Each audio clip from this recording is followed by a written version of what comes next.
कभी आपने नोटिस किया है, चाहे शादी का मामला हो, करियर का डिसीजन हो या बिजनेस का रिस्क हो, सब कुछ आपके हक में जा रहा होता है।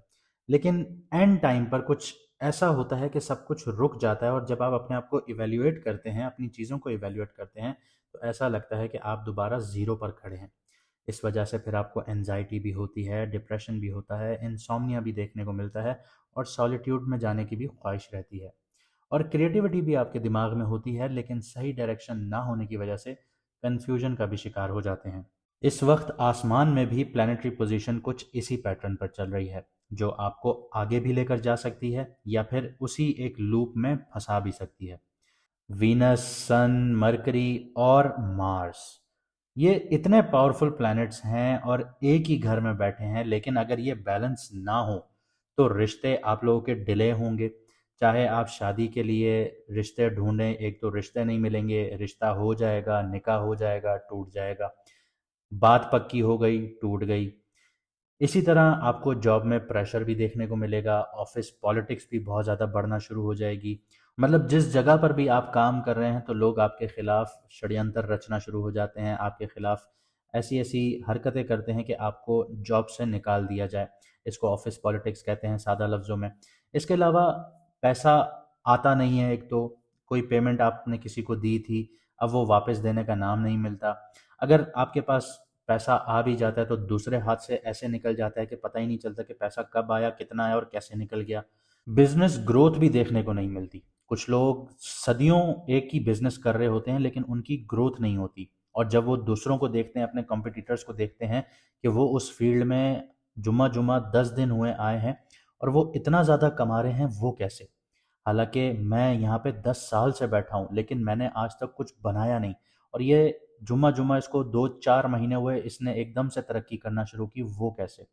तो इन सब चीज़ों का राज जो होता है वो प्लानिटरी पोजीशंस में होता है और उनकी अलाइनमेंट में होता है। अल्लाह ताला ने ये बहुत खूबसूरत निज़ाम बनाया है। जब तक आप इसको समझेंगे नहीं, इसके मुताबिक आगे नहीं बढ़ेंगे, तब तक आप इसी तरह एक लूप में स्टक रहेंगे। और ये जो फेज़ है, ये जो प्लानिटरी पोजीशन है, ये इमोशनली चलने वालों को बहुत ज़्यादा टेस्ट करेगा और स्ट्रेटेजिकली चलने वालों को ऊपर उठाएगा। और सबसे इम्पॉर्टेंट बात यह है कि जो मार्स का ट्रांजिट है, ये आप सबको एक सिंपल ट्रांजिट तो लग सकता है, लेकिन इसका जो रिजल्ट होगा वो हर किसी के लिए अलग होगा। इसकी एक छोटी सी मिसाल ऐसे देता हूँ कि 2024 में अक्टूबर से जो मार्स था वो कैंसर में आया था। हालांकि उसके नीच का घर है, काफ़ी लोगों को ऊपर उठाया और कई हद तक लोगों को इसने बिठा दिया, पैसा रोक दिया, शादियां नहीं हो रही, घरों में लड़ाई होने शुरू हो गई, कारोबार ख़त्म होना शुरू हो गए। लोगों के पास कुछ था ही नहीं। मतलब आप अपनी लाइफ के 2024 के साल उठा लीजिए, 2023 उठा लीजिए और 2025 उठा लीजिए, आप इंतहाई बुरे साल कहेंगे इनको, क्योंकि मार्स ने तकरीबन 4 से 6 महीने कैंसर में गुजारे थे। लेकिन अब मार्स का ट्रांजिट हो रहा है उसकी उच्च की राशि में, यानी एग्जॉल्टेड पोजीशन पर हो रहा है, लेकिन यहाँ पे दूसरे प्लैनेट्स भी हैं और यहाँ पे फेवर उनको मिलेगा जिनकी पर्सनल चार्ट कुंडली या जायचे में मार्स स्ट्रांग होगा। जैसे अल्लाह ताला ने हमारे फिंगरप्रिंट्स बनाए हैं, हर किसी के अलग होते हैं, इसी तरह हर किसी की कुंडलियां भी अलग होती हैं। तो ये निज़ाम अल्लाह ताला का हर किसी पर काम करता है। और यहाँ सबसे मज़ेदार बात यह है कि अगर आप मार्स की एनर्जी सही डायरेक्शन में यूज़ कर लेंगे तो रिश्ते स्मूथली सेटल होना शुरू होंगे, करियर भी बूस्ट होना शुरू हो जाएगा, जॉब और बिजनेस में क्लैरिटी और पैसा भी आपका स्टेबल होना शुरू हो जाएगा। लेकिन अगर आप इस चीज़ को इग्नोर कर देंगे तो वही एनर्जी आपको टेस्ट करेगी, एक्सपोज करेगी और पुश करेगी। अगर आप अपनी लाइफ में ये कॉस्मिक एडवांटेज चाहते हैं, शादी, करियर, जॉब, बिजनेस, इन सारी चीज़ों को सही डायरेक्शन में लेकर आगे बढ़ना चाहते हैं, तो आप मैडम एस्ट्रोलॉजर एन बख्श साहिबा से अपनी कुंडली जायचा बनवाकर पर्सनल गाइडेंस ले सकते हैं। ये फेज़ अपने फेवर में कन्वर्ट कर सकते हैं। स्क्रीन पर जो व्हाट्सएप नंबर आ रहा है आपके पास, उस पर मैसेज कर कर अपॉइंटमेंट बुक करवा सकते हैं। इसके अलावा कुछ खसूसियात मैं आपको बताता हूँ मार्स के बारे में, यानी मरीख के बारे में, यानी मंगल के बारे में। अल्लाह ताला ने ये निज़ाम कुछ ऐसा बनाया है कि मार्स के अंदर जो खसूसियात रखी हैं इंसान के ऊपर काम करने के लिए, वो ऐसी हैं कि मार्स इंसान के अंदर हिम्मत पैदा करता है, एनर्जी पैदा करता है, एक्शन का प्लैनेट है बेसिकली, इनिशिएट करने का प्लैनेट है। और जितने भी आपके बोल्ड डिसीजंस होते हैं कि आपने बिना सोचे समझे कदम आगे बढ़ा दिए, ये उसके लिए रिस्पॉन्सिबल होता है। और कैप्रिकॉन जैसे साइन में इसकी जो एनर्जी है वो डिसिप्लिन फॉर्म में आ जाती है, स्ट्रेटेजिक फॉर्म में आ जाती है। अगर आप देखें किसी का मार्स इंतहाई ख़राब हो तो वो इंसान किसी को मारने से भी पीछे नहीं हटेगा। लेकिन कैप्रिकॉन में जब ये मार्स होता है तो ये सारी चीज़ें कंट्रोल हो जाती हैं, क्योंकि मार्स नेचुरली एग्रेसिव है, इम्पल्सिव बिहेवियर है ना मार्स के अंदर। लेकिन जब कैप्रिकॉन में होता है तो कैलकुलेटिव मूव इसके ज़्यादा हो जाते हैं। गोल्स अचीव करने की इसके अंदर हिम्मत होती है, डिटर्मिनेशन होती है। यहाँ पे आपको एक और चीज़ बताता हूँ कि आपने कुछ लोग देखे होंगे कि कोई काम इनिशिएट करते हैं और बीच में छोड़ देते हैं।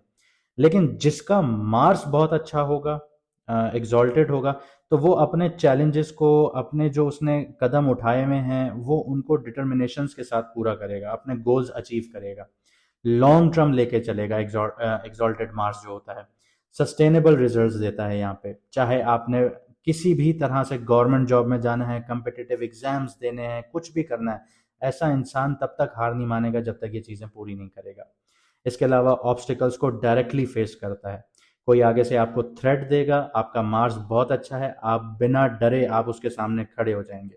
और अगर आपका मार्स खराब होगा तो आपके दिल में डर बैठ जाएगा और आप आगे बढ़ नहीं पाएंगे। इसके अलावा मार्स कुंडली में जो फंक्शन प्ले करता है वो आपके ब्लड का करता है, आपको ब्लड से रिलेटेड इश्यूज का करता है, फिजिकल वाइटलिटी का करता है, आपकी करेज का करता है। तो इसमें आपकी हेल्थ ओवरऑल आ जाती है, ब्लड से रिलेटेड आपका स्टेमिना आ जाता है, आपकी बहादुरी का इंडिकेटर आ जाता है, करेज का इंडिकेटर आ जाता है। और कैप्रिकॉन में मार्स डिसिप्लिन लाइफस्टाइल और इंड्योरेंस को स्ट्रेंथन करता है। इसके अलावा छोटी सी चीज़ आपको ये बताता चलूँ कि हमारा सितारों का सफ़र दूसरा चैनल भी यूट्यूब पर है, आप वो भी सब्सक्राइब कर लीजिए, क्योंकि एक सीरीज़ इधर तो एक सीरीज़ उधर आएगी, ताकि आप लोग कंफ्यूज ना हो और आप लोग एक प्लैनेट्स की पैटर्न्स को फॉलो करते हुए अपनी लाइफ को बेटर बना सकें। मार्स कभी भी किसी भी घर में ट्रांजिट करता है तो ऑलमोस्ट 40 डेज वहाँ पे रहता है, और 16 जनवरी 2026 को मार्स ट्रांजिट कर चुका है कैप्रिकॉन में। आइए समझते हैं कि इसका असर आपकी कुंडली पर क्या पड़ रहा है। अब एरीज वालों की बात करें, यानी मेष राशि यानी बुर्ज हमल वालों की, तो मार्स आपके 10th हाउस में ट्रांजिट कर चुका है, जो कि करियर का घर है, अथॉरिटी का घर है, पब्लिक इमेज का घर है। लेकिन साथ ही साथ मार्स के जो चौथी नज़र है वो आपके फर्स्ट हाउस पर पड़ती है, क्योंकि मार्स आपका अपना लॉर्ड है। तो यहाँ पे self, personality, physical energy, confidence boost होता है। इसके अलावा मार्स की 7वीं नज़र पड़ती है आपके 4th हाउस में, जो आपका घर है, इमोशनल स्टेबिलिटी है, कंफर्ट जोन है। और इसके अलावा मार्स की 8वीं नज़र जो पड़ती है वो आपके 5th हाउस पर पड़ती है, जो कि लियो है। तो यहाँ पे क्रिएटिविटी, रोमांस, बच्चे, स्पेक्युलेटिव गेम्स, ये सारी चीज़ें एक्टिवेट हो जाती हैं। लेकिन मार्स के साथ यहाँ पे सन, वीनस, मरकरी ये भी बैठे हुए हैं। तो करियर, स्ट्रेटजी, विजिबिलिटी और प्रैक्टिकल गेन्स में सपोर्ट आपको मिलेगा। लेकिन मार्स यहाँ पे डोमिनेंट एनर्जी क्रिएट करेगा। उसकी वजह यह है कि ये मार्स यहाँ पे शर्फ में है, तो यहाँ पे डिसिप्लिन चाहिए होगा आपको, इनिशिएटिव का फोकस होगा आपका, ईगो को साइड पे रखना होगा, और बेसब्रेपन को भी आपने कंट्रोल करना होगा, क्योंकि मार्स जो है वो बेसब्रापन इंतहाई देता है कि इंसान से सब्र नहीं होता, उसको as soon as possible results चाहिए होते हैं। तो यहाँ पे इन चीज़ों को थोड़ा सा कंट्रोल करना पड़ेगा। तो करियर, बिजनेस और जॉब, फाइनेंस के हवाले से बात करें तो मार्स 10th हाउस में है और कैप्रिकॉन में बहुत पावरफुल क्लस्टर है। तो अब आपके गोल्स, बहुत एम्बिशंस जो हैं वो बहुत ज़्यादा स्ट्रांग होना शुरू होंगे, अथॉरिटी मिलना शुरू होगी, डिसिप्लिन मिलेगा आपको। चौथी नज़र से जब मार्स आपके पहले घर को देखेगा तो आपका सेल्फ कॉन्फिडेंस भी बढ़ेगा, पर्सनल इनिशिएटिव स्ट्रांग होना शुरू होंगे, आप अपने एफर्ट्स का ज़्यादा कंट्रोल फील करेंगे। इसके अलावा मार्स आपके 4th हाउस को भी देख रहा है, तो घर का इन्वायरमेंट, फैमिली से सपोर्ट, उसके साथ साथ आपके करियर की अलाइनमेंट, ये सारी चीज़ें अब टेस्ट होना शुरू होंगी। घर का इन्वायरमेंट यहाँ पे बहुत ज़्यादा होगा कि क्लैशेस भी हो सकते हैं, लेकिन आप स्ट्रेटेजिक लेके चलेंगे। आपको प्रॉपर्टी, लैंड, इन चीज़ों से भी फ़ायदा हासिल होगा, घर से रिलेटेड भी फ़ायदा हासिल होगा, और आपको गाड़ी से रिलेटेड भी फ़ायदा हासिल होगा। लेकिन यहाँ पे एक चीज़ याद रखिएगा कि जहाँ यहाँ पे आपके ईगो बेस्ड फैसले आए, वहाँ आप ये सारी चीज़ें उलट कर जाएंगे, क्योंकि यहाँ पे सन जो है वो वीक बैठा हुआ है। इसके अलावा 8th एस्पेक्ट से जो मार्स है वो आपके 5th हाउस को देखता है। 5th हाउस आपका स्पेक्युलेटिव गेन्स का है, क्रिएटिव आइडियाज़ का है, और ये सन का घर है जिसके साथ मार्स बैठा हुआ है। तो यहाँ पे आपको क्रिएटिव आइडियाज़ भी मिलेंगे, स्पेक्युलेटिव गेन्स के आपको अपॉर्चुनिटीज़ भी मिलेंगी, नए प्रोजेक्ट्स भी मिलेंगे। तो अब आपको यहाँ पे समझना होगा कि आपको आगे बढ़ना कैसे है। तो कलेक्टिवली मैं अगर ये इन सब चीज़ों की बात करूँ, तो जो लोग डिसिप्लिन और सब्र के साथ आगे बढ़ेंगे, promotions, recognition, business expansion, strategic gains, ये आपकी झोली में आएंगे। जो इम्पल्सिव या रिएक्टिव अपने आप को आगे बढ़ाएंगे, तो आपको डिलेज मिलेंगे, मिसअंडरस्टैंडिंग्स मिलेंगी, अनएक्सपेक्टेड प्रेशर्स मिलेंगे आप लोगों को। तो अब आपके हाथ में फैसला खुद है कि आपको कैसे आगे बढ़ना है। लेकिन जैसे मैंने आपको पहले बताया कि अगर आप आगे बढ़ना चाहते हैं सही डायरेक्शन में, और आप समझना चाहते हैं कि आपका मार्स, आपका सन, आपका शनि, आपका गुरु जुपिटर कहाँ बैठे हुए हैं, आपका वीनस कहाँ बैठा है, पैसे का प्लैनेट, तो आपको अपना हॉरोस्कोप, अपनी कुंडली, अपना जायचा मैडम एस्ट्रोलॉजर इनबॉक्स से बनवाना पड़ेगा। इसके अलावा आगे बढ़ते हैं, आपकी लव लाइफ, मैरिड लाइफ और सिंगल्स की बात करते हैं। तो मार्स की जो 8वीं नज़र है वो आपके 5th हाउस पर पड़ती है। 5th हाउस आपका रोमांस का, क्रिएटिविटी का, स्पेकुलेटिव रिस्क का घर है, और वीनस भी यहीं बैठा हुआ है। तो प्रैक्टिकल लव अप्रोच अब आप लोगों की रहेगी। कमिटमेंट और स्टेबिलिटी बहुत ज़्यादा स्ट्रांग होगी, लेकिन शर्त वही है कि प्रैक्टिकल होकर चलना पड़ेगा। उसकी वजह यह है कि जो कैप्रिकॉन है वो बहुत प्रैक्टिकल साइन होता है। इसके अलावा आपका सन यहाँ पे वीक है, तो ईगो कॉन्फ्लिक्ट्स भी आएंगे, मैं अना बहुत ज़्यादा देखने को मिलेगी, और अटेंशन सीकिंग जो मोमेंट्स होंगे वो भी आप लोग ग्रैब करने की कोशिश करेंगे। तो यहाँ पे आप लोगों को जो सन है वो थोड़ा सा इशू देगा, और मार्स जो है वो एकदम बिना सोचे समझे यहाँ पे इनिशिएट करवा सकता है। जो लोग इम्पल्सिव हुए वो यहाँ पे मार खाएंगे, और जो बहुत स्ट्रेटेजिक चले तो यहाँ पे आपको फ़ायदा भी होगा। मैरिड कपल्स की बात करूं तो इमोशनल जो कॉम्प्रोमाइज़ है और सब्र है वो आपके लिए बहुत ज़्यादा रिक्वायरमेंट है यहाँ पे। हाउस होल्ड जो हार्मनी है वो आपकी अभी टेस्ट होगी। सिंगल्स की बात करूं तो सीरियस अपॉर्चुनिटीज़ मिलेंगी आप लोगों को, लेकिन इम्पल्सिव डिसीजंस जो होंगे वो आपको नुकसान करवा सकते हैं। क्रिएटिविटी और इमोशनल एक्सप्रेशंस में आप लोगों को, अगर आप सब्र रखेंगे तो फ़ायदा आप लोगों को मिलेगा।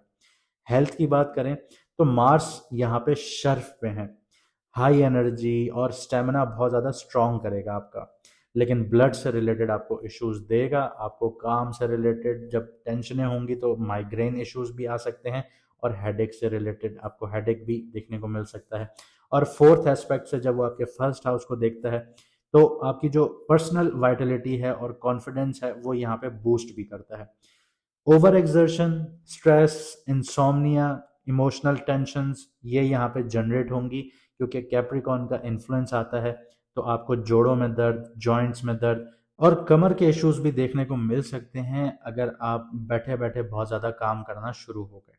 इसके अलावा बेस्ट उनके लिए रहेगा जो डिसिप्लिन एक्सरसाइजेस फॉलो करते हैं, स्ट्रक्चर्ड रूटीन फॉलो करते हैं, स्ट्रेस मैनेजमेंट पर भी काम करते हैं।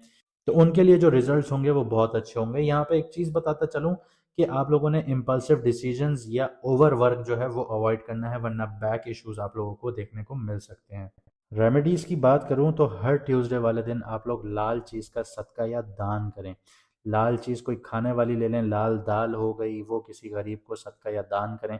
इसके अलावा आप लोग एक्सरसाइजेस कीजिए लाइट, ठीक है, बहुत ज़्यादा हैवी एक्सरसाइजेस ना कीजिए। स्ट्रेटेजिक एक प्लान बनाइए, जैसे मैंने आपको बताया कि स्ट्रेटेजिक प्लान बनाइए कि आपने एक्सरसाइजेस कौन सी करनी है, चाहे आप वेट लॉस करना चाहते हैं, या आप ग्राउंडिंग प्रैक्टिसेस करना चाहते हैं, या अपनी एनर्जीज को आप लोग डायरेक्शंस देना चाहते हैं, तो वॉक कीजिए, आप लोग ब्रिस्क वॉक कीजिए, या आप लोग हाइकिंग कीजिए। तो आप लोग खुद डिसाइड कीजिए आप लोगों ने करना क्या है।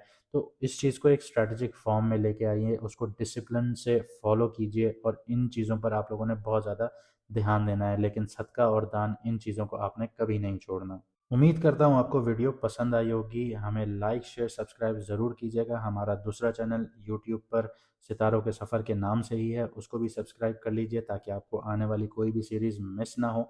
और हमें सब्सक्राइब इसलिए भी कर लीजिए कि हम लाइव जब आएंगे तो आपके लिए आसानी हो कि आप हमसे डायरेक्टली क्वेश्चन आंसर्स पूछ सकते हैं। मुझे दीजिए यहाँ से इजाज़त, मिलते हैं अगली वीडियो में सितारों के सफ़र पर।